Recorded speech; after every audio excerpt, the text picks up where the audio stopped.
month and stuff. Just wanted to show you this as well. About me? I didn't even fight last night. Just Dana. Do you have any updates about the eye of Tom Aspinall, and is there a rematch in the works? Oh, Jesus, don't let me talk about Tom Aspinall's eye. Apparently he's going in for a second surgery, or just had it, and by surgery I mean injections. I have no idea.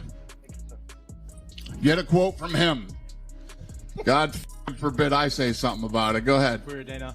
Jeez. How close did you think you were to fit? Here's your quote. Catching strays, aren't I? Catching strays in my own living room on a Sunday morning. Right, that's this one done. Next week, we've got the preview. The moment I return, that friendly face you see right now will be gone completely.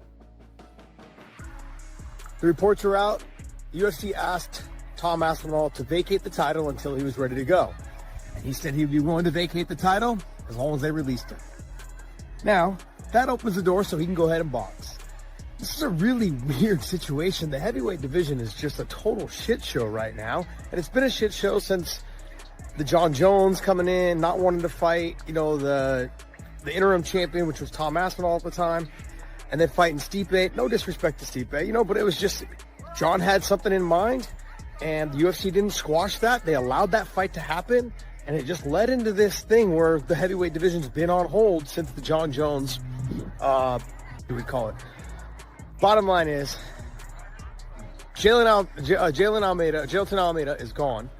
Okay, they just released him.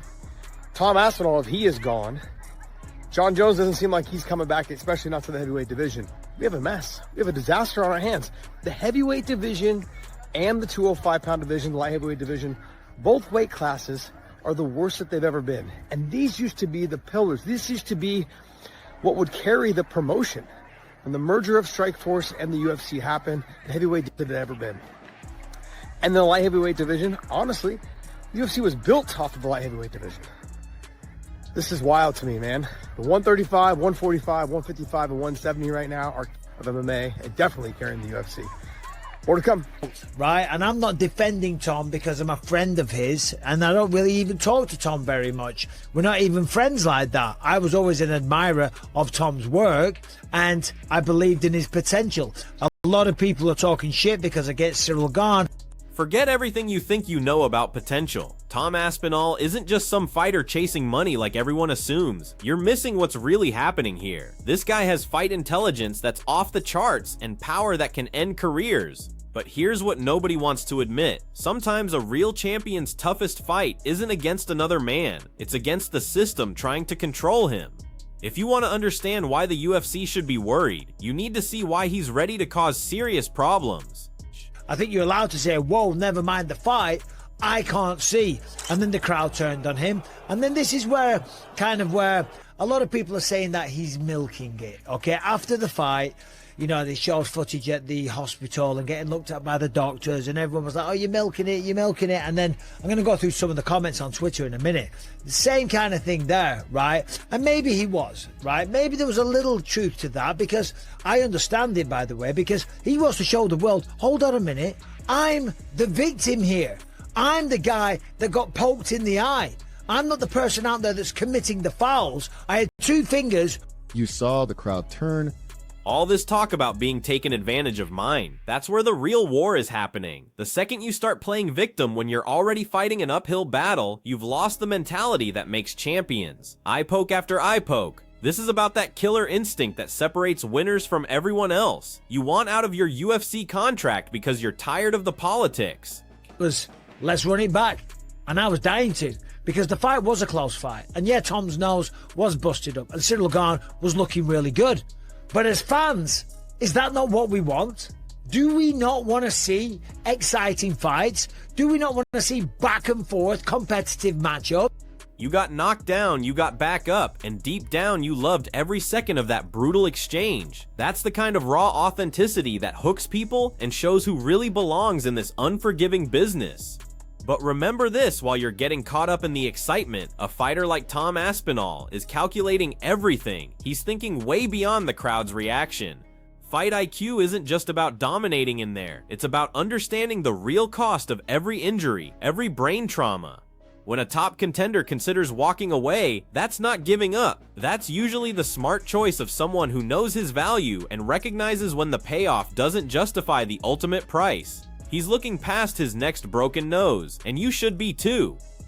We want to see legendary matchups as fans. We want to see good matchmaking. We want to see two guys that are the best in the world going toe to toe and pushing each other to the limit. And that's what we saw, right? It was a competitive match. You want those incredible battles where fighters push themselves to the absolute limit, but that's just the surface. What you're really seeing is the deep need for a challenge the system won't give him. A true great gets forged by opportunities to prove himself, not by being held back by politics.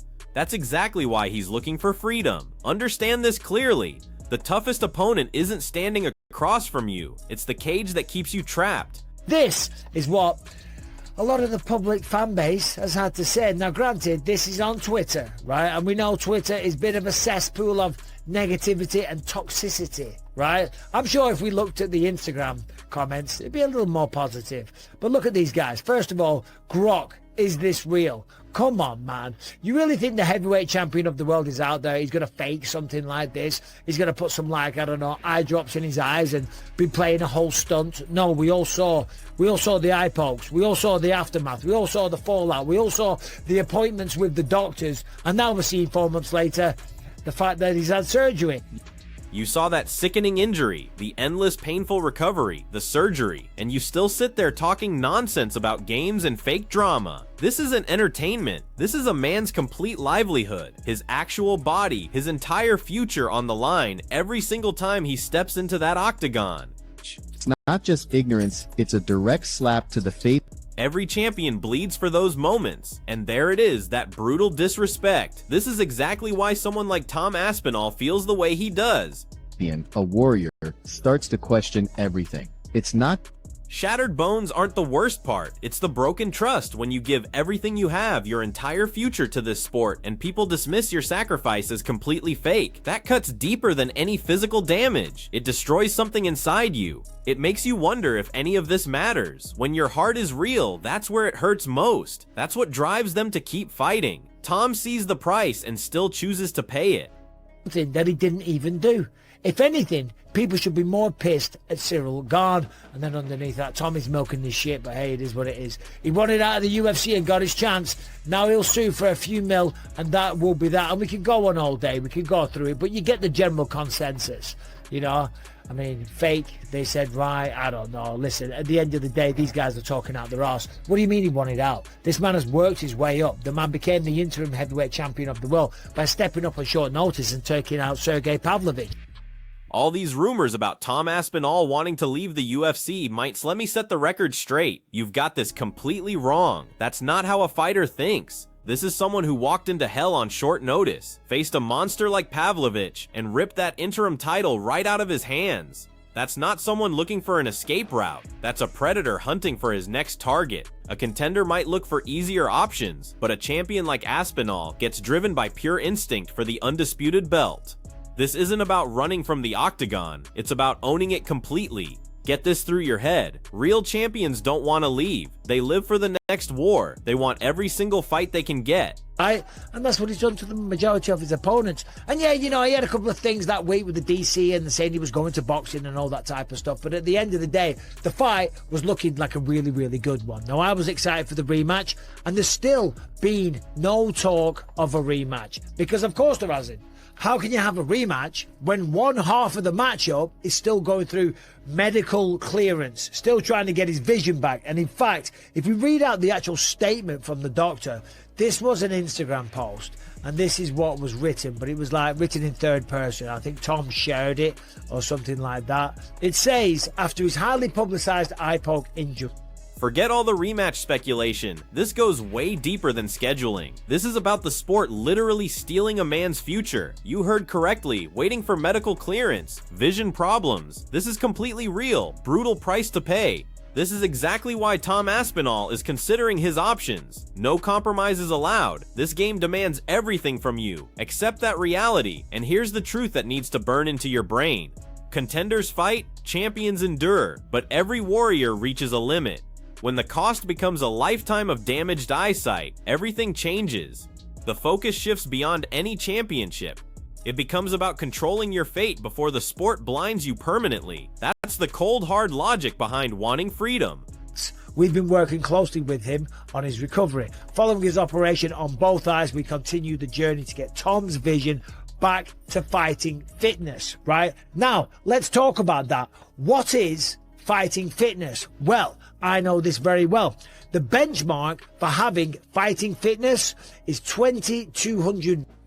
2020 Vision, a ruthless measurement of what fighting really costs. Don't be fooled by the numbers. That measurement represents a warrior's spirit getting ripped apart. It's the brutal hidden price that forces someone like Tom Aspinall to consider walking away. He's not just recovering his sight, he's understanding the true cost of staying in that cage, and this separates the levels. Every contender wants the fight, every champion lives for it. But the truly elite ones with razor-sharp fight intelligence, they understand that sometimes a real warrior strategy means knowing when to stop. You haven't seen the monster lurking underneath. A quiet surrender. Tom's not running, he's making a champion's decision. But 2,200 Vision, all you gotta get is the top letter, the big old massive one, and then the two relatively big ones underneath that. If you can read those three letters, you have 2,200 Vision. I know this because I cheated the eye test many times to go on and have my legendary career, where I did end up in the Hall of Fame and with a few belts and stuff like that, right? So I know what I'm talking about. So to get Tom's vision back to fighting fitness means he's got to have 2,200 Clear vision under pressure. No, they see only what matters most. They fight through the blur. They overcome the obstacle. They force victory to happen because that's the minimum standard for any warrior in this brutal game. So when Aspinall talks about vision problems and medical issues, you have to question this. Watching from the outside, is it really his eyesight or is it his determination? This isn't about perfect vision, it's about fight intelligence, and that raw championship drive that pushes you beyond every physical limitation. If you're looking for exits when the battle requires you to dig deeper, you're not champion material. You're just another contender who lost the hunger to win. Talking about it online would say to me that the operation has been a success. So now it just is a matter of time before Tom to rest up, to heal from the surgery, and then come back and rematch Cyril Gane. But how long will that be? Because the one thing that you can't do, and I've said this in multiple other videos, you cannot rush this. When you rush back too soon, things can go wrong. When you operate on something, you weaken it. Anytime you go in there and drill or cut and slice and mess about with it, you weaken it. So you have to allow it a lot of time to restore, to heal 100%. Every injury you heal from, every training session drains something from you. Rush back too soon. You don't just risk losing, you risk ending everything. This isn't a game, it's fighting for your professional life. This is why Tom Aspinall's desire for freedom burns so bright. He's not just a fighter, he's a chess player who understands the bigger picture. Coming back too early doesn't just risk one loss, it risks his entire legacy. When the system forces you to compete injured, you have to ask yourself, are you a champion or just another casualty waiting to happen? I ignore all the negative comments on Twitter and Instagram and all these dickheads online because they don't know what they're talking about at the end of the day. You'll be back at some point. I look forward to it. I look forward to the rematch with Cyril Gane, and then you'll get used to all this shit again. Everyone coming out the woodwork and talking crap. Anyway, what do you guys think about everything that I just said? What do you think about Tom's situation? Do you think they're going to bring in an interim champion? Is it going to be Cyril Gane versus Alex Pereira, something like that? I really don't know. But what do you think? As I say, always say, let me know in the comment section and subscribe. You talk about Someone else moves forward while you heal, but you're missing the whole point. Listen closely. It's the crushing reality of being a caged lion, injured, watching your division move on without you. That's why he's talking about getting released. A champion spirit can't stay idle, and here's the harsh truth you're not getting. Sometimes the ultimate fighting spirit isn't about battling the next opponent, it's about fighting whatever stops your momentum. You think the UFC wants an injured, frustrated fighter sitting on the sidelines? This isn't begging, it's a power move from someone who understands his worth completely. You have to respect that. supposed to have when you're fighting the best people on the planet. So it's not that he was looking for a way out, it's that he got double poked in the eye. And now, as we say, here we are, 4 months later, the man has had surgery. Not one, apparently he's had 2, right? And you can see the damage on the eyeballs, right? Anytime they mess with the eyes, I've had multiple eye surgeries, right? I lost my retina. You all know this story by now if you're new to the channel and you haven't seen this shit, right? Yeah, I lost an eyeball and I had a lot of surgery. You witnessed those moments firsthand. Those weren't just casual fouls. That revealed the savage reality of this business, damaging a fighter's optic nerve and threatening to destroy his entire career. That tests a warrior's spirit completely. But what good is heart when your vision is seriously compromised?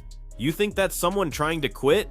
Absolutely wrong. That's elite level intelligence protecting itself from a lifetime of vision problems. When the octagon takes everything, you absolutely deserve to fight for your freedom. The UFC needs to listen when a fighter's future is on the line, not just their next bout, but their entire life after fighting.